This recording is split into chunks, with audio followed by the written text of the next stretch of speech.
Es uno de los temas derivados de la ufología o de la omnilogía que por ahí,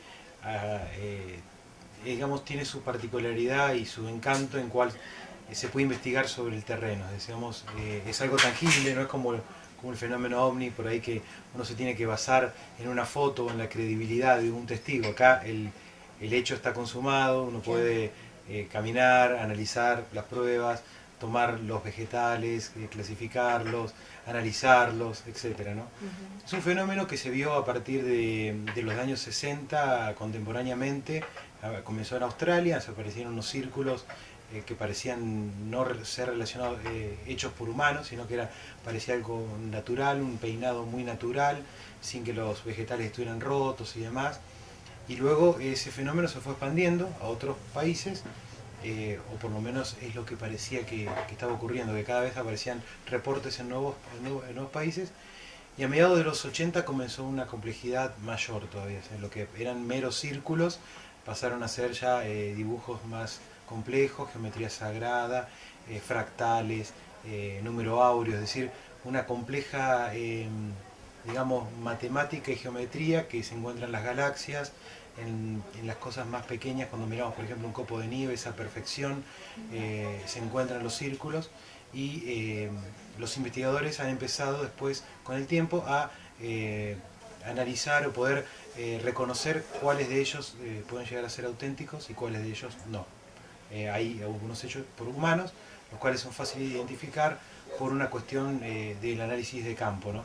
Y después hay otros que son los que consideramos auténticos, que se presentan una serie, cantidad de condiciones que se dan, por ejemplo, que el vegetal no está roto, que tiene modificaciones en su genética, los nodos generalmente se hinchan o se explotan de dentro hacia afuera, se pueden medir niveles de radiación, se encuentran también anomalías eléctricas, por ejemplo, se dejan de funcionar aparatos de radio, de televisión, las brújulas no funcionan bien, es decir, uno hace 3 o 4 pruebas y puede en poco tiempo saber si este círculo es realmente... Ya uno al ingresar y pisarlo se da cuenta que no es algo elaborado, sino que es algo natural, ¿no? Claro. Es como que fuera parte de la propia naturaleza. Generalmente son detectados en la mañana, o sea que en lugares donde la tarde anterior o la noche anterior no había nada. Claro. Es decir, ocurren durante la noche. Han ocurrido inclusive, se han aparecido luego de tormentas terribles, o sea que eso sería muy poco probable que lo hubiera hecho un humano, digamos, ¿no? Claro. Y por las características, ciertas características, por ejemplo, muchas veces se encuentran insectos que se encuentran pegados a los vegetales, que se encuentran perfectos por fuera, pero calcinados por dentro.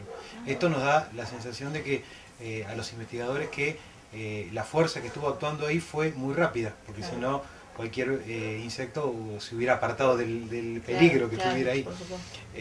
Y después, bueno, hay una serie de condiciones, por ejemplo, lo que estábamos hablando recién, que hay los nodos, que son esos nudillos que tiene el vegetal, muchas veces explotan desde adentro hacia afuera, generando una cavidad, ¿no? Esa cavidad es porque algún tipo de energía tipo microondas actuó en una fracción de segundo y generó eso, ¿no? O sea, el vegetal responde o se dobla obedeciendo algún tipo de energía, esa es la conclusión. Claro. Y se hace en una fracción de segundo quizás. Claro. No sabemos en cuánto tiempo, pero no es algo que demora demasiado su claro, construcción según el análisis, ¿no? Y muchas veces, para completarte esa pregunta, se ha visto mucha actividad lumínica, ¿no? Pequeñas luces, como bolas de luz, esferitas que parecen inteligentes, que entran, salen, que digamos que deambulan cerca de ese lugar, que podríamos relacionarlo con el fenómeno. Yo no me animé en la conferencia a dar una causa, digamos, ¿no? Que esto estuviera relacionado directamente al fenómeno ovni o a este fenómeno lumínico o a una expresión de la Tierra como una especie digamos, de expresión natural de la propia Tierra que se expresa a través de sus partes débiles, a lo mejor. O sea, hay varias teorías. Lo que sabemos es que no está hecho por personas que lo doblan. Eso sí, es lo que se puede saber, ¿no? Claro. Los vegetales siguen creciendo.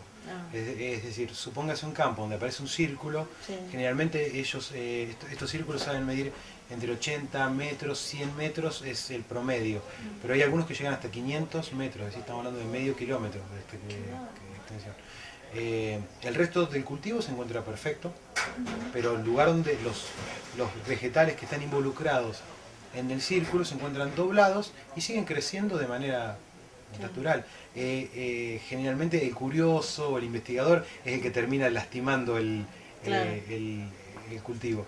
El cultivo, de hecho, si el propio granjero desearía cosecharlo, lo cosecha y no perdió nada, porque el cultivo sigue vivo, pero en vez de crecer en forma vertical, ahora crece pero en forma horizontal. Aparecen en casi todo el planeta, en los 5 continentes hay casos.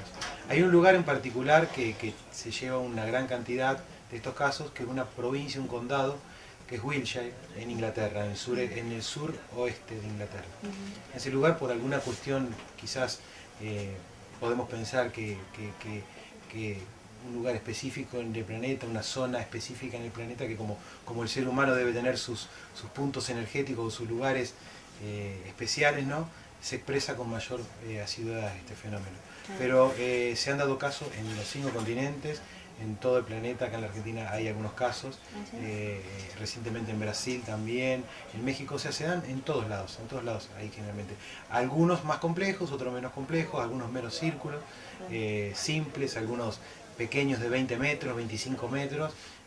Hay una casuística bastante interesante, pero en Inglaterra y en Europa se dan un tamaño bastante importante y una complejidad también muy grande, ¿no? O sea, es un fenómeno que en ese lugar tiene como una razón de expresarse de una manera mayor. Yo cuando hice la conferencia expuse algunas de las interpretaciones de algunos investigadores, ¿no? Algunos que son decodificadores de esto, ¿no? Uno de ellos es el doctor Horace Redrew, que es un australiano, reconocido por sus pares como uno de los más precisos decodificadores. Obviamente, uno escucha, supóngase 10 explicaciones y todas pueden ser posibles. O sea, todas tienen cierta lógica. En definitiva, uno se podría quedar con cualquiera, digamos, ¿no? En lo personal, yo cerré la conferencia diciendo de que para mí este fenómeno invita a que uno lo observe y que a ver qué produce en uno, ¿no? A lo mejor usted lo mira y le produce algo, le moviliza algo, y a mí otra cosa, y puede ser útil para los dos. Claro. Pero sí hay quienes lo relacionan con cuestiones astronómicas, religiosas, etcétera, etcétera, ¿no? Y es un amplio abanico. Yo en esta conferencia lo que hice fue exponer algunas de esas sin tomar partido por ellas, ¿no? Diciendo que bueno, esto es una posible explicación dada por algunos investigadores de esto, digamos, ¿no? Hay una página muy conocida que se llama Crop Circle Connector, que conecta, digamos, a todos los investigadores de Crop Circle, y ahí se exponen muchas de estas posibles interpretaciones, ¿no? Y ahí aparecen siempre, por cada círculo, varias interpretaciones. Todas tienen el mismo valor, todas tienen la misma posibilidad, y quizás ninguna acierten o todas acierten. Ese es un poco... Queda todo como abierto y a criterio de cada uno. Sí, yo creo que sí. Bueno, Mario, muchas gracias por la nota. Muchas gracias a ustedes.